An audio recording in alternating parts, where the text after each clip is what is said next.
छत्रपती शिवरायांच्या मृत्यूनंतर एकाच वेळी इंग्रज, फ्रेंच, डच, पोर्तुगीज आणि मुघल अशा पाच आघाड्यावर एकाच वेळी निकराची जंगीफाड करत सेनाधुरंधर शंभूराजांनी रयतेचं स्वराज्य अबाधित ठेवलं.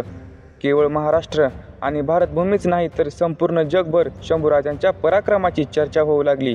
फक्त स्वराज्यातील नव्हे तर शत्रुपक्षातील लोकसुद्धा शंभूराजांचे व्यक्तिमत्व आणि त्यांची रणनीती आणि त्यांचा पराक्रम पाहून थक्क होते.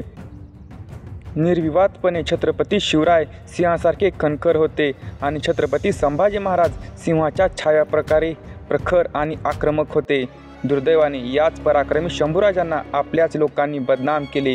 प्रचंड बुद्धिवान, शौर्यवान, चारित्र्यवान, राजकारण धुरंधर, शौर्यवंत आणि कीर्तिवंत अशा अजिंक्य योद्ध्याचा खरा इतिहास आपल्यापासून लपविण्यात आला आणि व्यसनी, स्वराज्यद्रोही, रंगेल आणि रंगेन अशा खोटा इतिहास लिहून 350 वर्ष शंभूराजांचे बदनामीच्या आगीत जाळत आले. शंभूराजांची बदनामी सुरू केली तो म्हणजे मल्हार रामराव चिटणीस यांनी.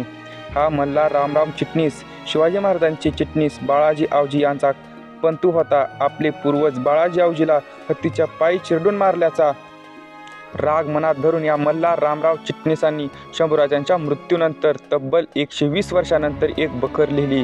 त्या बखरीमध्ये त्यात शंभूराजांचं चुकीचं चारित्र्य लेखन केलं. पराक्रमी शंभूराजांना खरा इतिहास आमच्यापासून लपविण्यात ठेवला.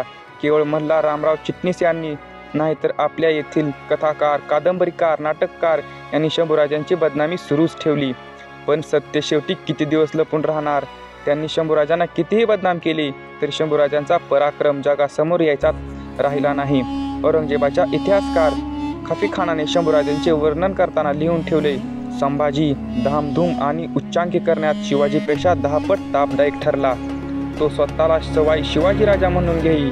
धामधुमीच्या बाबतीत त्याच्या बापापेक्षाही अधिक असा संभाजीचा दुर्लौकिक होता. खाफीखानासारखा शत्रुपक्षातील इतिहासकार देखील शंभूराजांसाठी हे उद्गार काढतो.